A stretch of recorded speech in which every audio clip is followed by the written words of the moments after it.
Fala pessoal, tudo bom? Quem está falando aqui é o Marcelo Fernandes e no vídeo de hoje a gente está dando sequência no nosso projeto Abrindo o Jogo. Esse projeto consta em que a gente senta no escritório para trocar ideias sobre os nossos trabalhos e a gente resolveu filmar os bastidores da confecção de uma petição inicial. E neste vídeo a gente vai falar sobre a reprovação de candidato por possuir registro de ocorrência, especificamente por Maria da Penha, violência doméstica. Tá? Então eu espero que você goste, aí vamos ao vídeo. Então, o tema é registro de ocorrência, é uma reprovação no exame social, que é um caso recorrente que nós temos aqui no escritório, e o nosso cliente ele foi reprovado por questão de a Lei Maria da Penha, na questão Maria da Penha, né? na agressão familiar. E aí nós optamos por fazer o mandato de segurança, porque já tínhamos todos aqueles elementos que são necessários, que é a prova pré-constituída, né? E é um excelente remédio, né? Devido à celeridade que é obtida nas respostas que nós temos perante a ele.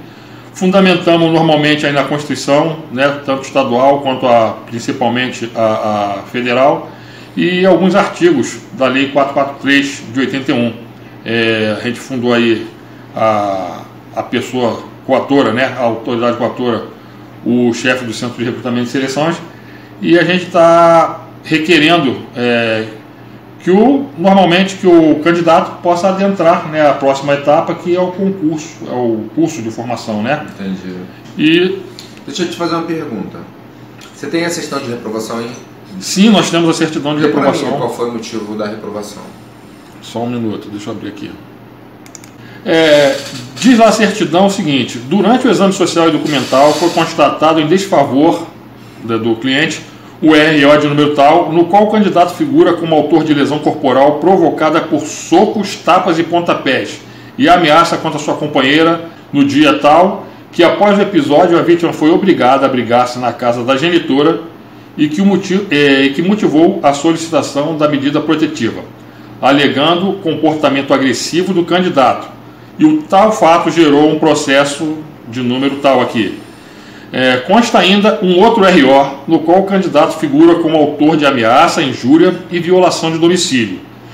E aí então, mediante a apuração lá no exame social, o avaliador achou por bem reprovar o candidato, sem, no entanto, ter feito, de fato, uma análise mais apurada para poder reprová-lo, né? Mas de fato houve esses problemas aí, porque é bem recorrente o candidato trazer os problemas e ele fala, pô doutor, não aconteceu nada disso, e no caso aí, houve os processos, no caso dele realmente houve o fato, como é que ele está? Ele está casado com a menina? Pois é, o nosso cliente relatou aqui, quando veio para a entrevista, né, para formalizar a entrada com a ação, ele falou que continua, né? Ele já era casado, vivia num sistema de união estável desde 2015 com a cliente, e que por força de raiva, né, um elemento subjetivo, né, emocional, ela acabou por fazer essa denúncia. Inclusive ela reconhece isso de próprio punho, né? O erro, o mal que ela causou ao candidato, sabendo que ele tinha a pretensão de se tornar um policial militar. Certo.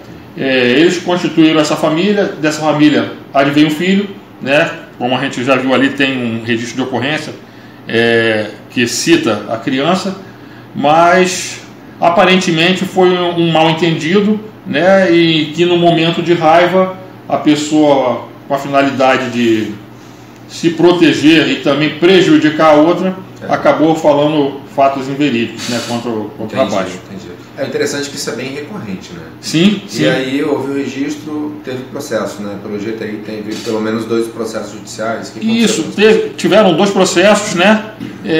Um falando sobre a medida protetiva requerida em sede policial, né? Pela autoridade policial, a autoridade policial requereu a medida protetiva, mas temos que, posteriormente, no ato decisório, o juiz, né? Ele indeferiu, né? Tendo vista a retratação da vítima e não ter comprovado, não ter elemento probatório de que realmente aconteceu. É um fato importante que a gente tem que se ater no campo do direito penal, que para se comprovar a lesão corporal afirmada pela vítima, teria que ter tido um exame de corpo de delito. Em momento nenhum é falado nisso, né? A gente não vislumbra em momento nenhum, nem em sede policial, nem na sede judiciária, na decisão, se fala sobre esse corpo de delito, a feitura desse corpo de delito. Tendo que, de forma contrária, a juíza fala realmente que não tinha elementos probatórios, que seria, no caso aí, na lesão corporal, o corpo de delito, não fica configurado, né? Então, e verdade, aí foi arquivado. Só foi uma declaração dela, por algum motivo, né, particular, contra ele, e isso está causando... Então, assim, não foi identificado a conduta não se identifica a conduta delitiva. E a polícia reprovou por conta disso. Pois é aquela... Só o fato dele ter a passagem. Exatamente, subvertendo totalmente o que determina o edital, né? O policial, né, per si, analisou a situação e decidiu reprová-lo, né? Sem aquela necessária análise mais profunda do caso. Se tivesse um pouquinho mais de cuidado, provavelmente com certeza, ele não teria sido reprovado. Com certeza, um pouquinho mais de cuidado, uma observação inclusive do pedido de retratação da suposta vítima, né? Hoje já teríamos um novo policial servindo a nossa cidade do Rio de Janeiro. Então, assim, o RO prosseguiu com o processo judicial, houve a retratação, não houve comprovação da conduta. De materialidade, né? Não teve a materialidade do fato. E qual foi a sentença? Extinguiu a punibilidade? A sentença, ela... Na verdade, a sentença a gente fala aqui um pouquinho na petição, mais abaixo. A gente descreve o fato, a gente inclusive coloca a retratação da cliente e teve o arquivamento, justamente pela falta de justa causa. A gente fala na petição, reproduz um trecho do que o magistrado põe na decisão dele. Entendi. Aí a gente... mas ele tem fundamentação da legislação? Na decisão tem? Na decisão, eu sinceramente, eu só li a parte dispositiva. Que fala da decisão mesmo, né? Que fala da decisão e realmente eu não me ative ao fato da norma ali da subsunção. Entendi. Né? Por que é importante isso? O que acontece? Nós temos aí 3 esferas judiciais. Sim. A primeira instância, aqui no estado do Rio de Janeiro, como você falou, é um mandado de segurança. O juiz, a primeira instância, é o momento onde você apresenta de uma forma muito mais evidente o que o candidato está pretendendo, né? O que o cliente está pretendendo.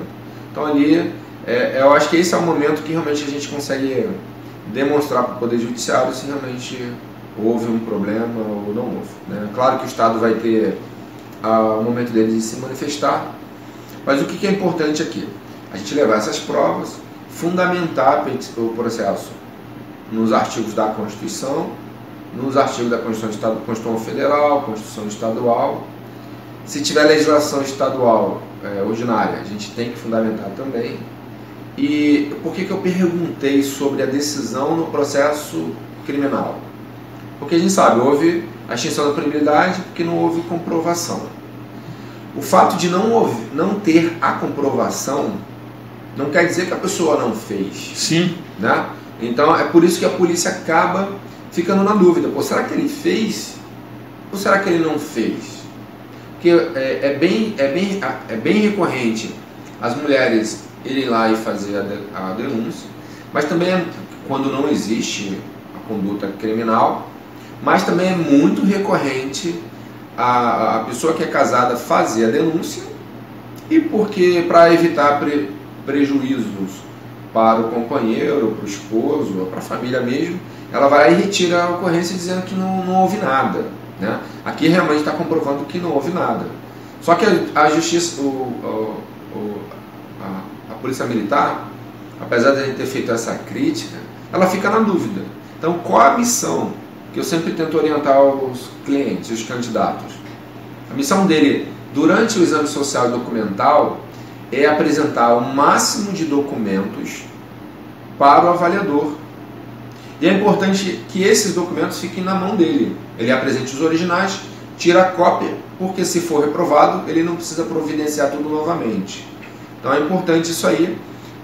Então assim, quando a gente entra com a ação, fundamenta nas legislações e principalmente utiliza o fundamento do Código de Processo Civil, do Processo Penal ou do Código Penal, que fundamenta a decisão de arquivamento. Por quê?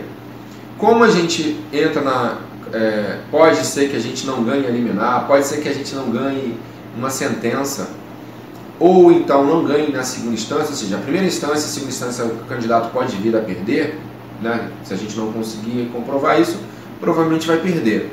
Então, como é que a gente atinge as instâncias superiores? O Supremo, o Tribunal Federal e o STJ. Onde a análise é mais técnica, né? Nós precisamos fundamentar realmente na norma para poder alcançar essas instâncias aí. Né? Justamente, a gente tem que fundamentar a petição com base nos artigos da Constituição Federal. Por exemplo, presunção de inocência. A gente tem que botar ali presunção de inocência. Por mais que a gente não use isso na primeira instância nem na segunda instância, por que a gente usa o fundamento da presunção de inocência na petição? É justamente para a gente falar, olha, quando for fazer o recurso extraordinário... É aquela que nós conversamos em outro momento a respeito do pré-questionamento prévio, né, no caso, né? Embora a gente tenha aquele momento adequado, que é o embargo de declaração, a gente, como de costume aqui no escritório, a gente pré-questiona a todo momento para que possa suprir qualquer deficiência que venha pela frente. A gente já está pré-questionando desde o primeiro momento. Perfeito, mas a conduta da Polícia Militar ao reprovar um candidato que não tenha passagem, apesar de ter a passagem na repartição policial, ele tem a extinção de punibilidade, ou seja, ele não pode ser penalizado pelaquela conduta, então a gente usa a violação ao artigo 5º da Constituição, que trata da presunção de inocência. Então, quando você apresenta esse artigo e o inciso que trata da presunção de inocência, você abre caminho para que você consiga fazer o recurso extraordinário. Então esse é um ponto. O outro ponto se você precisar recorrer para o Superior Tribunal de Justiça, nós temos aí o Supremo Tribunal Federal, que é o defensor da Constituição Federal. Sim. E nós temos o Superior Tribunal de Justiça, que é o defensor das normas infraconstitucionais. Então nós temos que apresentar 2 pontos. Se for necessário ir lá para o STJ ou para o STF. Uma violação à Constituição Federal, então a gente apresenta a presunção de inocência, e uma violação ao artigo do Código Penal, ou do Código de Processo Penal, ou da lei que trata da violência doméstica, em especial, onde o juiz fundamenta a extinção de punibilidade. Então, se o juiz aqui, na primeira e segunda instância, a gente não ganhar nada, a gente vai recorrer para as instâncias superiores e vai falar assim, olha, o desembargador aqui não foi favorável a nós e a decisão dele viola o artigo da Constituição Federal. É um pré-questionamento. Além de violar a Constituição Federal, ele viola também o artigo do Código de Processo Penal ou do Código Penal, que trata da extinção de punibilidade. Então, se a extinção de punibilidade diz que ele não pode ser penalizado, então ele não pode ser reprovado. Então, com base nisso aí que a gente vai fundamentar. Mas a polícia, além disso, ela tenta avaliar a conduta da pessoa. Então, por mais que ele tenha passagem em repartição policial, se no recurso administrativo ou uma situação prévia, durante a investigação social, o candidato conseguir provar de todas as formas que ele não fez aquilo, é bem possível que ele seja aprovado, mesmo tendo respondido a processo ou figurado como autor em registro de ocorrência, no inquérito policial. Tá? Beleza, então. Vamos voltar ali na parte inicial. Eu queria que você mostrasse para mim a parte da petição, onde você fala ali da gratuidade de justiça. Como é que você avalia aí a gratuidade de justiça? Aí. O que acontece? A gente pede vários documentos dos clientes. Né? Muitas das vezes ele fica perguntando, doutor, mas por que você me está pedindo isso? Comprovante de residência, contra-cheque, a própria carteira de trabalho, né? Trabalho, né? E as declarações dos IRs, né, dos 3 últimos anos, justamente todo esse rol de documentação que nós pedimos para o cliente é para certificar a justiça, para demonstrar à justiça a impossibilidade de ele estar pagando as custas judiciais, né, mediante todo o ônus que ele tem, familiarmente falando assim, e civilmente falando, os compromissos que ele tem, ele não pode realmente estar arcando com as despesas de um processo que pode ser muito prolongado. A pergunta, ele está trabalhando atualmente ou está desempregado? Sim, ele trabalha, atualmente ele trabalha, né, relatado por ele, inclusive tem bem pouco tempo, acho que ainda não tem 30 dias que ele retomou as suas atividades laborais, né, se colocando novamente no mercado de trabalho, e aí por conta disso também o pedido vai muito por conta desse pouco tempo de trabalho, né, se ele for dispor de seu dinheiro para fazer o pagamento das custas, ele não vai poder suprir a necessidade da família. Perfeito. Bom, e o candidato que está desempregado, como é que ele comprova para o juiz que ele está desempregado? Porque assim, sempre que a gente entra com ação judicial, principalmente mandado de segurança, a obrigação nossa, junto com o candidato, né, com o cliente, é provar tudo aquilo que a gente está falando. Então, se ele está dizendo que não tem condições de pagar, como é que ele prova pagar as custas do processo? Como é que ele prova que está desempregado? Normalmente, o procedimento adotado e o correto a se fazer, num caso de uma ação judicial, é provar isso por meio da carteira de trabalho, né, das folhas de contrato, demonstrando também quem é ele, ali a qualificação, a folha da foto, a folha da qualificação, que vem logo atrás, e também os contratos de trabalho, onde é que ele vai mostrar todos os contratos que ele tem, e a página em branco, onde demonstra que ele não está trabalhando no momento, para comprovar aí para o magistrado que realmente a condição é aquela que está sendo alegada ali na petição inicial. Bom, mas ele pode estar trabalhando, né? Mesmo estando desempregado. Sim, não é necessário que ele não esteja oferindo renda, se não está na carteira de trabalho. Ele pode estar trabalhando informalmente, né, como ocorre em vários casos, né, e pode estar trabalhando de Uber, pode estar trabalhando de van, vários outros trabalhos que são informais, que aí normalmente o que se faz é uma declaração de próprio punho, né, de rendimento, onde ele diz de onde ele consegue retirar o dinheiro para sustentar a si próprio e a família. Tem dado certo isso? Sim, raras vezes que eu me lembre tem um pedido de uma complementação. Normalmente os magistrados estão entendendo e aceitando bem essa condição que está sendo colocada para eles. Como é que você monta o processo, a petição? Qual é a lógica que você encontra ali? Estou vendo que você apresentou ali a informação da certidão de reprovação. Sim, a gente qualifica o candidato normalmente e depois a gente procura identificar o candidato de uma forma particular, para que, se for preciso, a procura de um magistrado ou de um auxiliar, para ele ter a facilidade de encontrar dentro do próprio processo quem é aquele militar ou quem é aquele pretenso militar que está ali se candidatando ali. A gente confere a ele o número de inscrição, fala qual foi o curso que ele fez e a gente tenta enquadrar os fatos dentro da cronologia de uma certidão de reprovação, para que fique bem fácil a identificação mediante os documentos que são anexados à inicial. Nesse caso é concurso para quê? É concurso para soldado da Polícia Militar, referente ao ano de 2014, né, onde o nosso candidato, como eu falei anteriormente, foi reprovado na investigação social e documental, né, pelo suposto cometimento de um delito previsto na Lei Maria da Penha. Entendi. A gente dá uma colacionada aqui num pedaço, embora ela esteja como anexo à íntegra, a gente coloca um pedaço para uma fácil visualização do magistrado, né? E aí a gente discorre sobre os ocorridos, né? Para que o magistrado, a pessoa que está fazendo a análise, tenha pleno compreendimento daquilo que está sendo pleiteado e por que está sendo pleiteado. Entendi. Nesse caso específico aqui, qual foi o argumento que você utilizou? Provas? Como é que foi a tua... se você preferir ler também, mas qual foi a tua estratégia utilizada nesse processo aí? Então,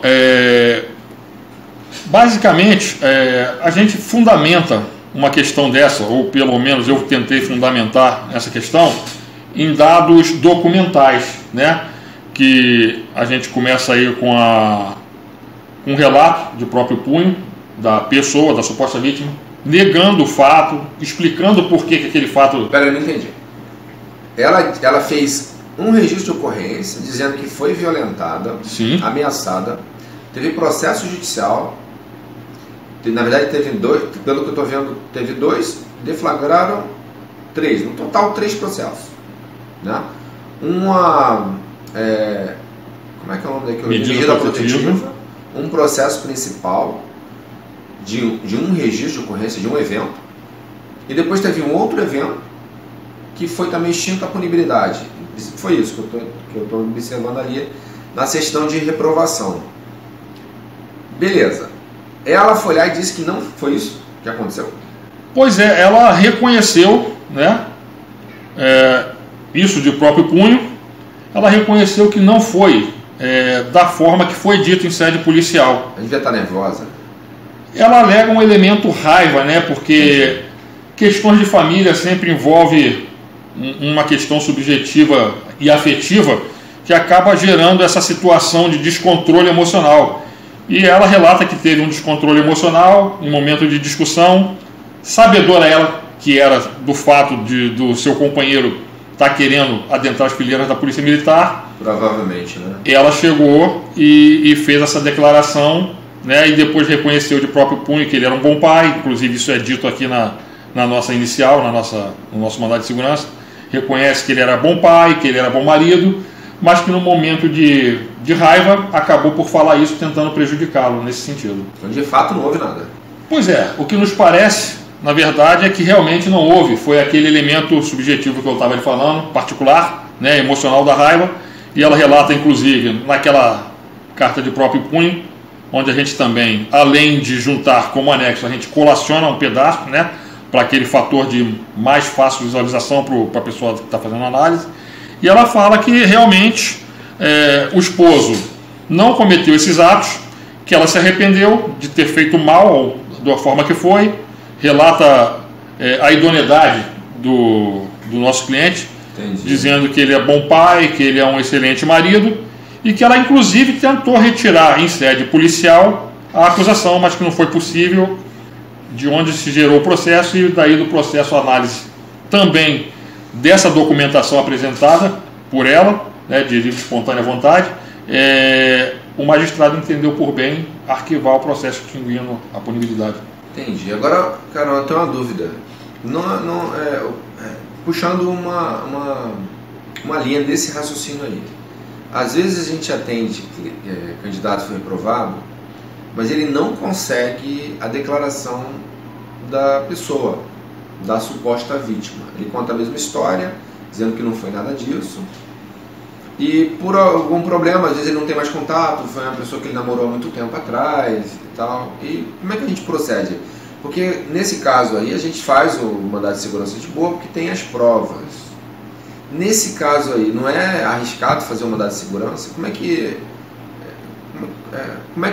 trabalha? Por exemplo, se não tivesse a declaração dela, como é que a gente trabalharia isso? Então, eu acho que o instrumento utilizado não seria o mandado de segurança, né? Porque normalmente nós teríamos que construir provas e isso não seria nesse primeiro momento. Entendi. Eu acho que uma ação ordinária, né, com obrigação de fazer, seria o mais adequado, né, para que nós pudéssemos, né, na verdade, alcançar o nosso intento. E aí a gente ia tentar por outros meios, né, com documentação, né, com os nada constas, né, de todas as instâncias, de todos os... Primeiro, quarto ofícios. Dos ofícios, né, os nada constas dos ofícios pertinentes, junto também com a declaração, né, de idoneidade feita normalmente por vizinhos, são pessoas que estão ali no convívio pessoal, e inclusive nós aqui no escritório temos por hábito pedir uma declaração de militares, né? Sim. Que confere uma garantia maior do que aquela pessoa tem condições de exercer o cargo de policial militar na segurança pública. Entendi. Então, nesse caso aí, o candidato apresentou quais documentos aí para provar isso? Ele veio... Todas essas declarações? Sim, apresentou todas essas declarações, apresentou os ofícios, né? E o elemento principal, onde a suposta vítima reconhece que aquilo ali de fato não existiu, né? Então, para eu entender melhor, assim, mandado de segurança é muito bom. Sim, né? Um elemento muito eficaz. Só que se a gente não tiver provas, a gente não deixa de fazer a ação e faz não faz mandado de segurança e faz uma ação comum. Não é isso? Isso. Tá. Mas não é mais demorado? Porque essa pergunta me fazem demais. O comum? Não. Qual a diferença do mandado de segurança para a ação comum nesse caso aí? Digo para o candidato, na prática. Ele sente diferença disso? Eu acho que não sente tanta diferença, não. Não sente tanta diferença. Esse aqui é só a questão de ele já ter constituído toda aquela documentação, embora em que pese seja um pouco mais rápido, né? No final das contas, quando a gente não tem o elemento prova, né? Como você suscitou aí da questão de um reconhecimento da suposta vítima, certo.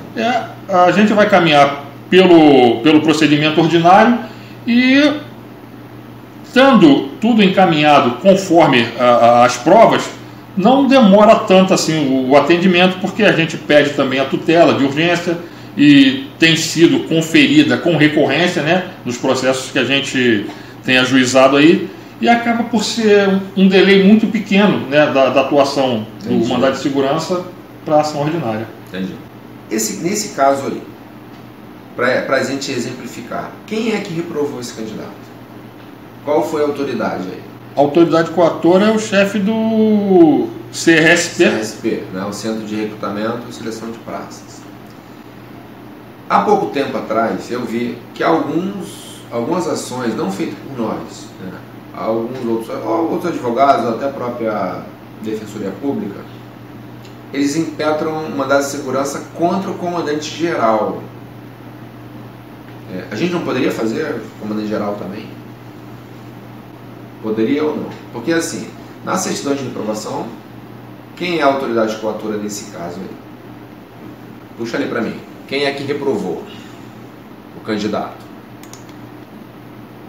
O próprio chefe do CRSP.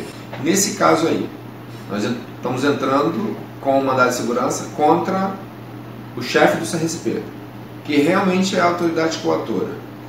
Bom, se é ele que reprovou o candidato, pode haver outra autoridade coatora? Se pode haver outra autoridade coatora? Nessa análise aí, é o chefe do CRSP, somente ele que assinou o documento reprovando, né? É o cargo mais alto ali. Ele poderia haver, nesse caso, outra autoridade coatora? No meu entender, a autoridade coatora se configura realmente no chefe do CRSP. Porque o que acontece? Eu vejo algumas ações onde o pessoal coloca o comandante-geral como autoridade coatora. Se o comandante-geral não reprovou o candidato, como é que ele entra como autoridade coatora? Assim... Pode ser um... Acredito que não, porque a gente tem que conferir a qualidade de agente ou autoridade coatora àquele que pratica o ato. Né? Se de fato foi o comandante do CRSP que praticou o ato, nós não podemos ajuizar a ação contra outra pessoa. Isso pode causar até um problema, né, para o candidato, imagino eu. Porque eu acredito que todas as nossas ações é contra o chefe do CRSP. Por esse motivo. E uma outra vantagem que eu já observei, que quando o juiz dá a ordem para o cumprimento da liminar, vai direto para o chefe do CRSP, que é quem é a autoridade que resolve. Aí, exatamente, a pessoa que recebe de fato em loco o candidato e no caso o candidato aí impetrante, para que ele cumpra aquela decisão que foi definida ali. Quais mais argumentos? Somente isso? A gente traz a documentação, especifica, né, que além do RO que relata ali, tem um outro RO que também está relatado, mas que gerou um outro processo. Sim. Né? Nós relatamos isso porque é importante que a gente faça dessa forma para que não subsista uma omissão, né? Entendi. De ele apresentar isso, aquele processo está atrelado a um outro, e quando a autoridade for analisar, vai ficar aquele questionamento de o porquê a pessoa que está acionando, o impetrante, não falou, no relator, tinha alguma intenção de omitir aquilo? Pode pensar que está de má fé, né? Pode inclusive na sentença falar da má fé de não ter informado, né, de não ter apresentado o outro processo. Entendi. A gente, mais um pouco abaixo, depois dessa análise aí mais técnica, né, a gente fala um pouquinho aí do elemento subjetivo, né, que é o envolvimento familiar, né? Que a gente se reporta lá a carta de próprio punho feita pela a suposta vítima, e a gente depois desce discorrendo sobre a autoridade coatora, sobre o erro, sobre a situação. Entendi. De que ele não teve um mínimo de zelo, né? No caso, os seus subordinados, que são poderia ter, os agentes. Se tivesse um pouquinho mais de cuidado, eu imagino, né? Quero criticar não o CRSP, mas se tivesse um pouquinho mais de cuidado, de repente o candidato não seria reprovado. Mas olha só, não vou botar a culpa Totalmente, né? Não vou botar, vou eximir a culpa. Quem sou eu para eximir, né? Mas vamos botar aqui na nossa análise, vamos eximir a culpa da polícia, porque a polícia tem que reprovar mesmo. A missão do candidato é provar. Então o candidato tem que ser o mais interessado. Porque olha só, se ele for reprovado, ele vai ter que ingressar com ação judicial, se for o caso. Se estiver interessado. Vai perder dinheiro porque eu digo assim, vai ter que investir. E o dinheiro é tranquilo. O problema é que ele vai ficar naquela angústia, que poderia estar dentro de um curso de formação, realizando o sonho dele, botando dinheiro em casa, né? Porque hoje em dia o trabalho está difícil, então ele já teria uma certa estabilidade. Então, na verdade, eu acho que a missão é do candidato. O candidato tem que se preocupar, porque muito candidato fica, não vou ser reprovado. Se tiver, a experiência nos diz isso. Se ele tiver passagem de repartição, seja repartição policial, ou ter respondido o processo judicial, principalmente quando se trata de violência doméstica, não tem outro caminho, ele vai ser reprovado, né? Então, na verdade, nós estamos fazendo o papel dele, levando para o judiciário. Agora, se ele seguir os nossos passos e fizer isso durante o inventário pessoal, eu acredito que ele resolva o problema. Por que eu estou dizendo isso, Eduardo? Tem candidatos que chegam aqui no escritório, presume-se que vai ser reprovado. Ele fala, doutor, pelo que eu estou vendo, eu vou ser reprovado. O que eu faço? A gente dá toda a orientação e ele não é reprovado. Mesmo com registro de ocorrência, mesmo com processo judicial, ele não é reprovado. Com a simples orientação. Então, na verdade, a gente transfere o trabalho que ele faria, que nós faríamos por ele num processo judicial, e ele mesmo faz. E vai lá e apresenta para o avaliador, apresenta lá para o chefe do CRSP, e, pelo que eu tenho notado, tem dado o resultado. Não sai a reprovação dele. Então, pelo que eu percebo, a polícia vai reprovar mesmo. Agora, se ele deixar rolar... o candidato tem que se ater àquilo que você fala muito aqui, ao princípio que reveste a Polícia Militar, que é da veracidade. A princípio, eles falam que se o candidato cometeu aquele ato, ele cometeu aquele ato, certo, né? E ele que tem que desconstituir. Beleza. Não é como normalmente se entende, que se eles estão imputando alguma ação, e eles que têm que provar aquilo. Né? No direito administrativo rola um pouco diferente, eu acho que a maioria dos nossos candidatos já entenderam isso, né? Por conta de todas as coisas que são faladas, pelos vídeos que são colocados, eles conseguem entender isso.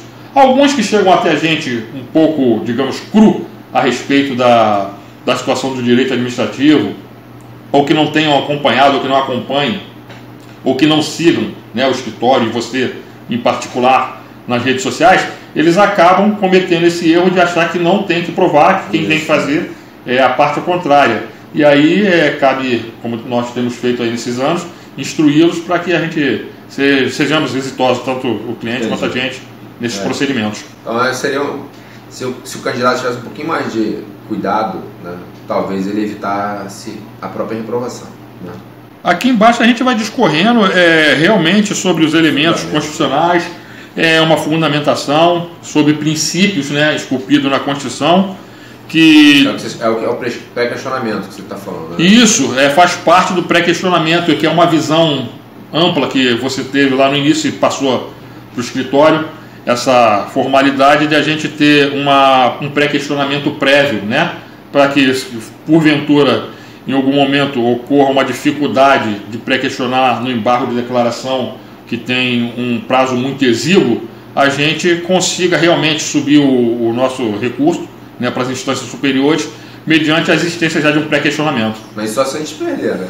Não, sim, de fato, o intento não é que a gente chegue, né, ao ponto do embargo de declaração, mas como nós costumamos dizer no meio militar, a gente sempre dobra os meios, né? Claro. A gente está resguardado de todas as formas para resguardar, inclusive, o nosso cliente e o direito dele, né? A gente faz essa visão mais longínqua, né? A gente vê mais horizontal, não digo verticalmente, que a gente tenta enxergar um pouquinho mais à frente para não ter complicação nenhuma. Me explica uma coisa. Então, existe sim a possibilidade da gente fazer. E o que o Tribunal de Justiça e os tribunais superiores, STJ, STF, diz isso? Porque eu sei que a gente tem candidato, a grande maioria tem êxito em ações iguais a essa, mas um ou outro a gente está tendo um pouco de dificuldade. A decisão não poderia... Se vale para um, não pode valer para o outro? Difícil explicar. Eu sei como é que funciona, mas é difícil explicar isso para o candidato.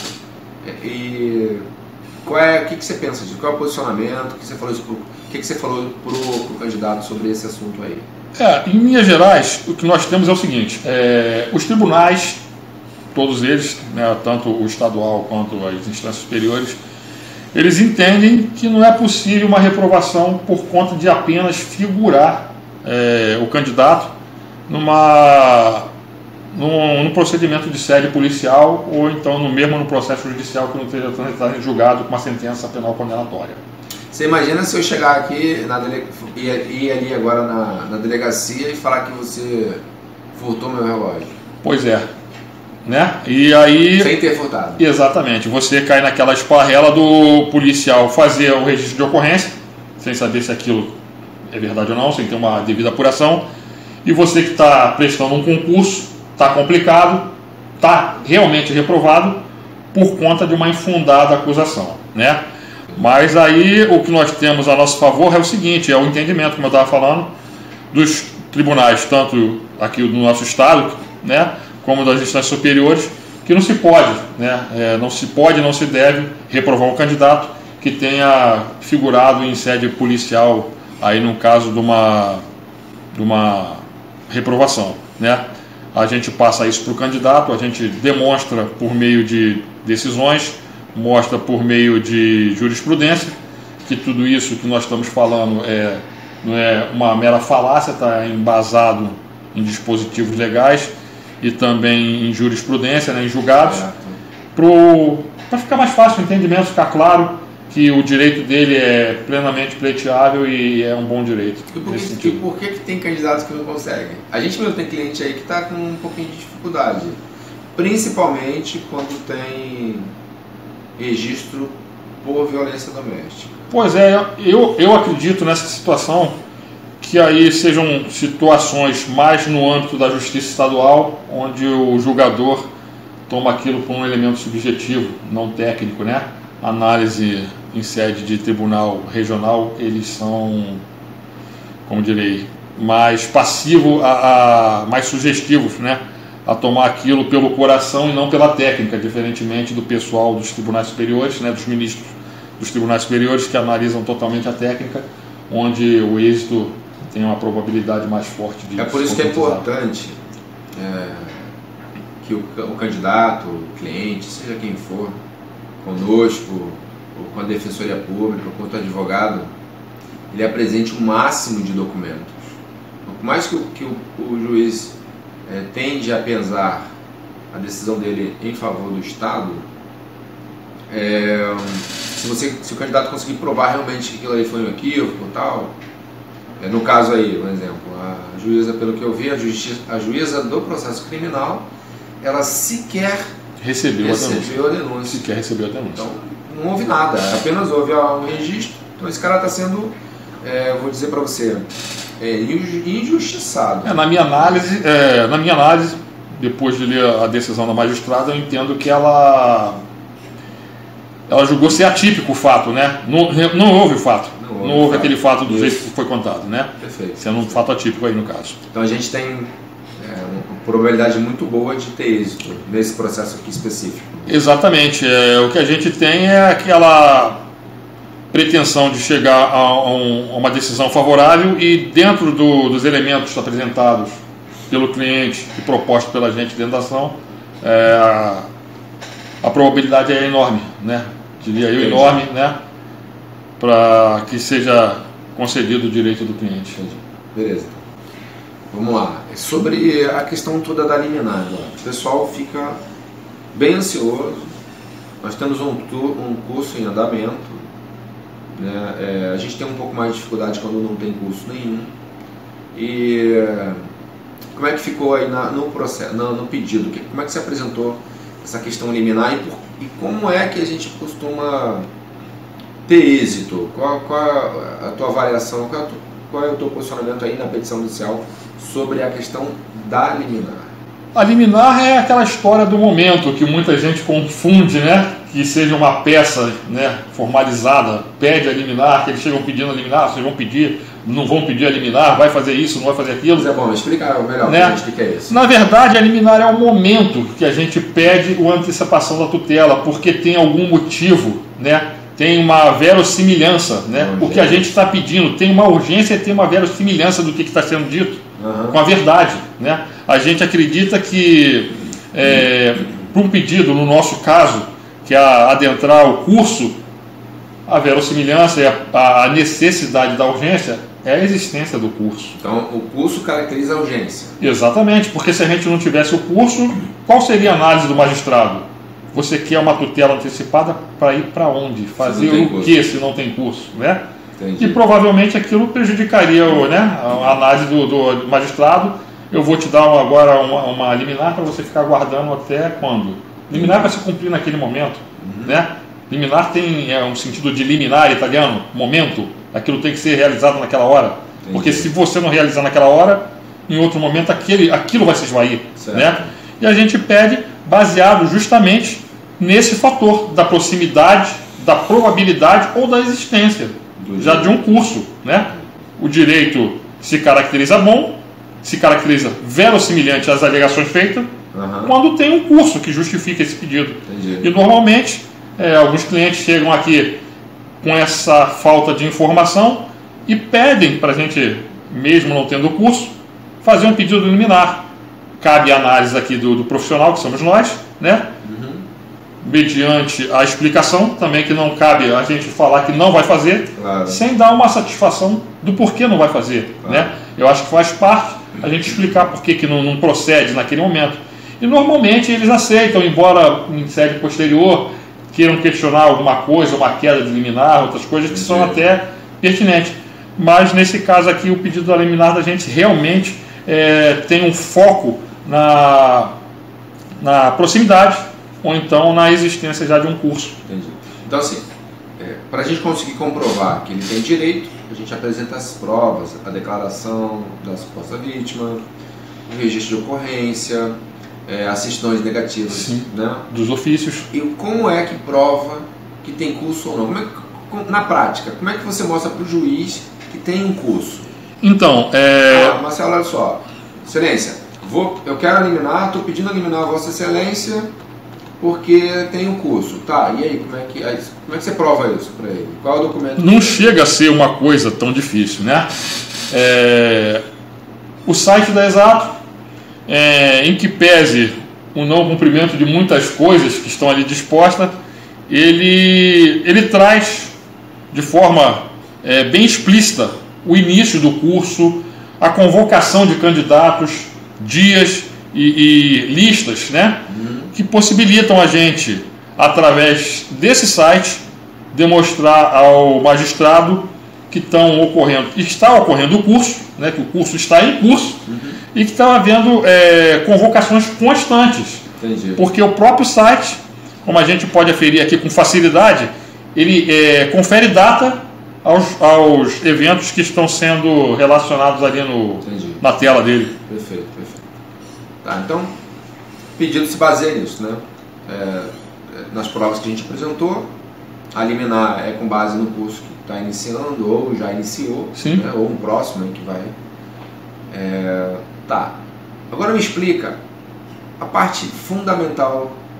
O processo, a petição toda, a petição inicial toda, ela tem suas partes independentes, né? E são importantes. Mas o mais importante, na minha visão, são os pedidos. Então, quanto mais simples você fizer o pedido, e quanto mais você destrinchar ele, na minha visão, é melhor, né? Nesse caso aí, como é que você fez? Explica para mim cada pedido. Os pedidos, invariavelmente, eles seguem na mesma linha, né? A gente tem aqui uma parte específica, onde a gente fala da concessão do benefício da gratuidade de justiça, porque embora a gente tenha pedido lá em cima, a gente tenha se referido a ele no princípio, a gente faz questão, né, como hábito, né, e praxe aqui do escritório, formalizar isso no pedido, porque o que é analisado de fato é o pedido, né? Certo. Então nós colocamos lá no pedido número 1, que consta com a seguinte redação: seja concedido o benefício de gratuidade de justiça com fundamento no artigo 5º, 74 da Constituição Federal e também nos artigos 98 e 99 ambos do Código de Processo Civil, por não possuir o impetrante condição de arcar com as custas processuais e os honorários advocatícios, sem prejuízo próprio e do sustento da sua família, que foi aquilo que nós falamos. O candidato, no caso aqui, né, ele voltou a trabalhar há pouco tempo, se recolocou há pouco tempo no mercado de trabalho, e se ele viesse a ter que dispor do dinheiro, estaria atrapalhando a subsistência da sua família, né?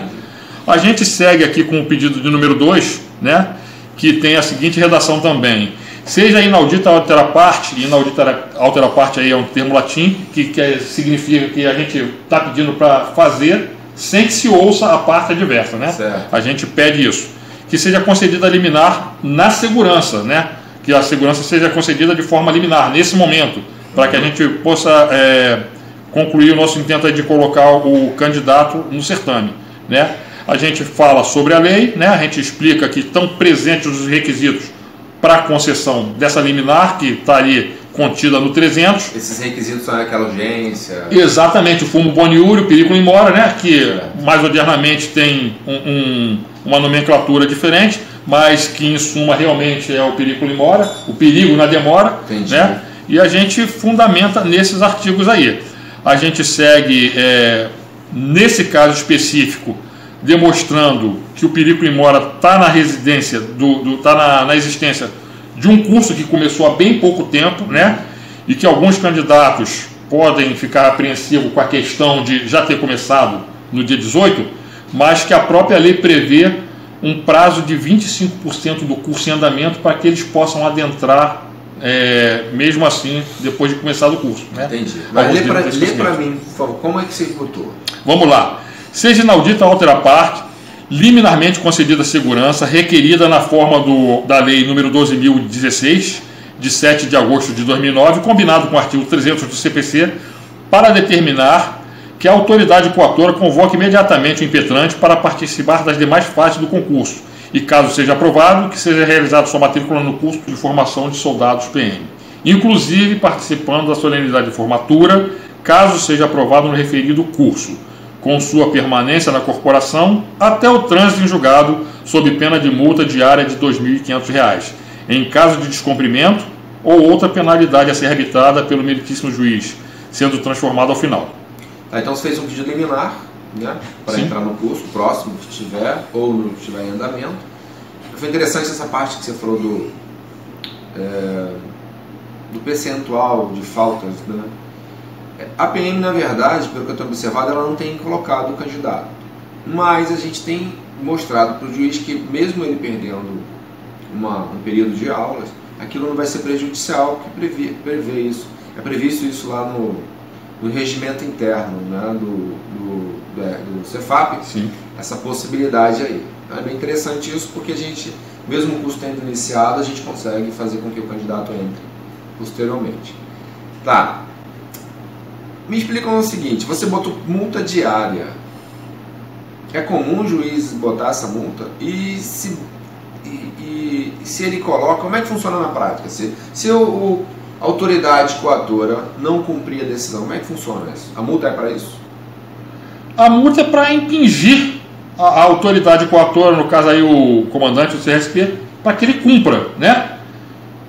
Em alguns momentos a gente não tem tido êxito com a decisão e a multa não tem causado um efeito muito grande.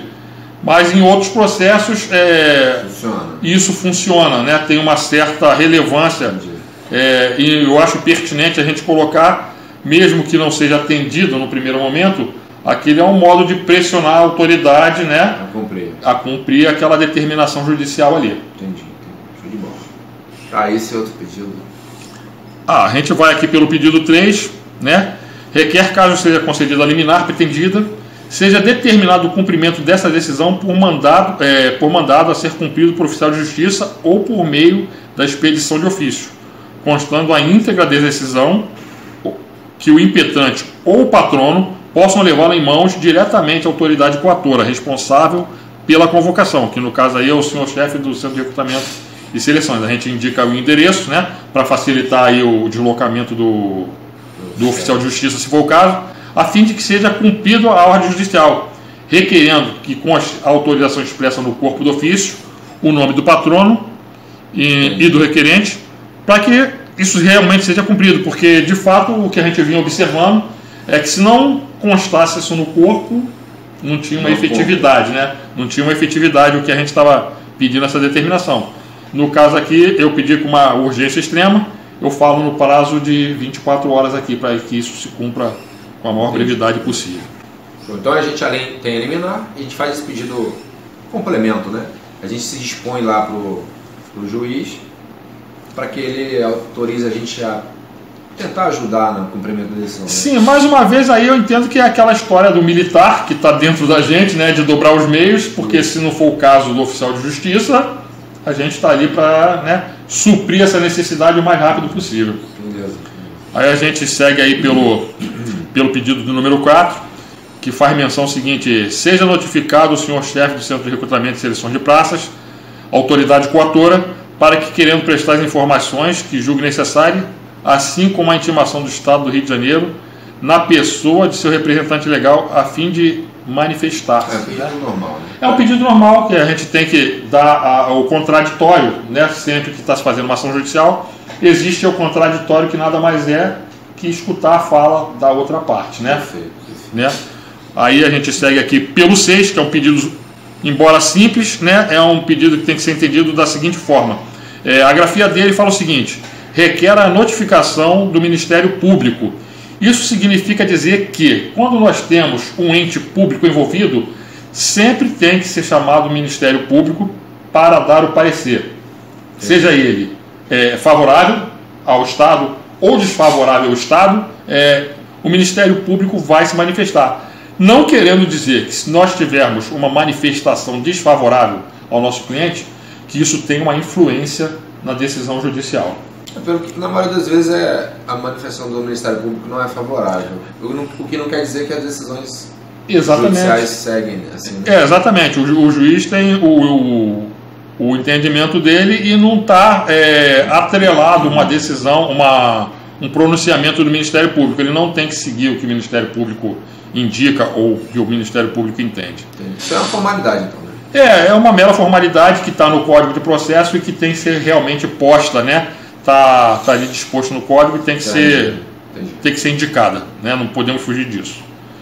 A gente caminha aí já para o pedido de número 7, onde a gente tem o seguinte: requer que seja confirmada a liminar e ao final seja julgado procedente o mérito da presente ação para considerar a segurança e declarar nulo o ato administrativo da autoridade coatora que reprovou o candidato com fundamento nos artigos 5º, 57 da Constituição, o 37 caput 1 e 2 também da Constituição Federal, assim como o 77 caput incisos 1, que esse é da Constituição Estadual. Certo. E a gente tem o artigo 11, né? O famoso artigo 11 aí da Lei 443 de 81.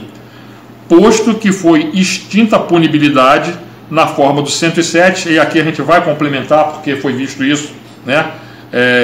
Tenha também um dispositivo do Código de Processo Penal, onde está embasado a extinção da punibilidade do cliente aqui, que é o artigo 395, inciso 3. A gente vai complementar isso aqui. Deixa eu fazer uma observação. Espera aí, então. Você fez um pedido para anular, para declarar nulo a reprovação. Sim. Aquela questão de reprovação, você está pedindo para que ela torne... sem efeito. Sem efeito. Bom, aí você usou o fundamento aí do artigo 5º 57. O que diz esse artigo da Constituição Federal? O que ele diz? É a presunção de inocência, né? Tá. Que em linhas gerais, né, de uma forma mais exígua, ele quer dizer que ninguém pode ser condenado ou apenado sem que tenha uma pena transitada em julgado, né? Entendi. Que é o caso do nosso cliente, né? Perfeito. Você falou também do artigo 107.6 do Código Penal e comentou do 395.3 do Código de Processo Penal, que foi a fundamentação daqueles processos criminais. Você vê, aqui é um processo civil, né? Esse aqui é um processo civil, e a gente está usando o fundamento do Código Penal e do Código de Processo Penal. Por que a gente está fazendo isso? Pois nesse ponto chega a ser ter uma híbrida, uma fundamentação híbrida, certo. Porque a reprovação do nosso cliente, ela se fundou não no Código de Processo Civil, nem no Código Civil, ela se fundamentou no registro de ocorrência, que evidentemente está atrelado ao Código Penal e ao Código de Processo Penal, né? E para a gente pedir uma distinção, a gente tem que ter a fundamentação do magistrado, no qual ele fala sobre esses dois dispositivos aí, o 395.3 e o 107.6. Eles dizem o quê? Em resumo. Em resumo, o 395 o não recebimento da denúncia, né? No caso aqui, o 3 especificamente, ele fala que não teve justa causa para o magistrado receber a denúncia. Então, peraí. Tem um processo, a companheira do rapaz, do candidato, foi na delegacia, registrou uma ocorrência, ele recebeu uma medida protetiva, ele não foi ouvido, né, no primeiro momento, ele recebeu uma medida protetiva para não se aproximar dela. Teve uma determinação policial, que pode ser feito isso pelo delegado, autoridade de plantão, determinar uma medida protetiva de afastamento, inclusive afastamento do lar, se for o caso, mas... E aí depois teve um processo judicial referente a essa situação. E nesse processo a juíza disse que não tinha provas e não foi recebido. Então na verdade não tem nada. Pois o que caracteriza tudo isso foi o fato da juíza não receber por falta de provas, né? Não tem nada. Não tem nada contra o nosso cliente, de fato não tem nada, é aquela situação que a gente vem expondo desde o começo da nossa conversa, um momento de raiva, ela fez, né, sabedora que era da situação, e acabou por se arrepender. Né? E a magistrada, quando teve conhecimento dessa retratação feita, né, ela decidiu, né, fundamentar a sua decisão. Não tem nem processo, na verdade. Né? Na verdade, ele não caminhou. Né? Ele nasce morto. Né? Ele nasceu já morto. Entendi. Por falta de provas e desses Esse é o fundamento do artigo 395, inciso 3 do Código de Processo Penal. O artigo 107, inciso 4, que foi usado para a gente também aí, o que ele diz aí sobre... Na verdade, ele diz o seguinte, não seria o 4, seria o 6. Desculpa, 6 ele diz o seguinte, extingue-se a punibilidade. Esse é o caput, né? A cabeça do artigo, ela tem essa redação especificando, extingue-se a punibilidade. O porquê? E a gente vai discorrer aí pelos diversos incisos, no qual a fundamentação se encontra no inciso 6º, pela retratação do agente nos casos em que a lei admite. Tivemos a retratação feita pela esposa. Pela esposa, né? Pela companheira do nosso cliente. Então, a magistrada achou por bem extinguir a punibilidade do processo. Então, na verdade, não tem nada. Nada. Não tem processo. Tem lá o registro, mas não consta. Exatamente, é aquela história que nós estamos falando aqui agora há pouco. Perfeito. Que já nasceu morto, né? Já estava fadado ao insucesso da parte que propôs, porque ela mesma reconheceu que não existiu aquele fato. Perfeito, então. Mais alguma consideração na petição ali? Mostra para mim. Acho que já finalizou, né? Basicamente a gente tem aqui que falar sobre um elemento que é... Não, eu digo no pedido. No pedido? Um pouquinho ali, por favor. Você finalizou a fundamentação no artigo 107. Bom, você pediu para declarar a nulidade da reprovação. Ponto. Com base na Constituição Federal e nesses artigos que a gente acabou de comentar, do Código de Processo Penal e do Código Penal. Bom, mas na prática, o que a gente quer para o candidato? A gente fez a liminar, o pedido liminar. Vamos imaginar que o juiz defira essa liminar e o candidato ingresse no curso. Tá? O processo ele vai caminhar, né? Em algum momento ele vai ter uma decisão. Na prática, o que a gente quer que o juiz, na sentença dele, o que a gente quer que ele declare na sentença dele, com base nesse pedido aí?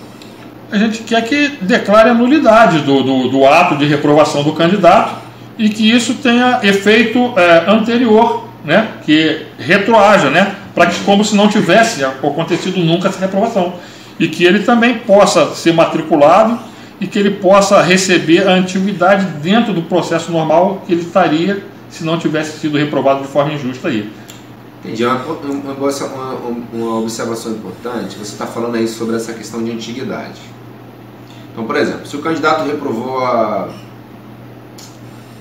4 meses atrás, ingressou com ação judicial, e há 4 meses atrás teve um curso de formação, ele deixou de iniciar naquele curso ali. Só que ganhou a liminar 4 meses depois, né? Ele entrou com a ação judicial 4 meses depois, então ele não consegue acompanhar aquela turma. Sim. Né? Se ele ganhar o processo no final e o juiz declarar declarar a nulidade e determinar aí a observação da ordem de classificação, ele teria que voltar como se não tivesse sido reprovado. Sim. Não é isso? Exatamente. A gente, na ação ordinária, aquela ação comum que a gente falou lá no início, a gente faz um pedido aí. Aqui no mandado de segurança a gente não está fazendo porque não se aplica, né? Como é que a gente consegue reverter isso para o candidato? Ganhou o processo, transitou em julgado, mas ele está no prejuízo ainda, porque não era para ter sido reprovado. Como é que a gente faz aí? Nesse caso, foi bem o que você falou. O mandado de segurança não comporta o pedido de indenização, seja ela de dano material ou dano moral, né? Entendi. E aí, o que é feito em sede de uma ação ordinária, que a gente pede, realmente, coloca expressamente nos pedidos a indenização do dano moral e material, no processo onde a gente começa a inicial pelo meio do mandado de segurança, não é possível. Certo. O que a gente pode fazer, concedido a segurança e tendo direito assegurado, é em momento posterior fazer uma ação autônoma requerendo esses direitos aí pecuniários do cliente. Em algum momento a gente já teve êxito com isso? Sim, tivemos 2 casos recentemente onde foi concedido a indenização para 2 clientes nossos. Beleza. Então, na verdade, apesar da demora toda, esse é o caminho, né? Pelo que eu estou vendo aí.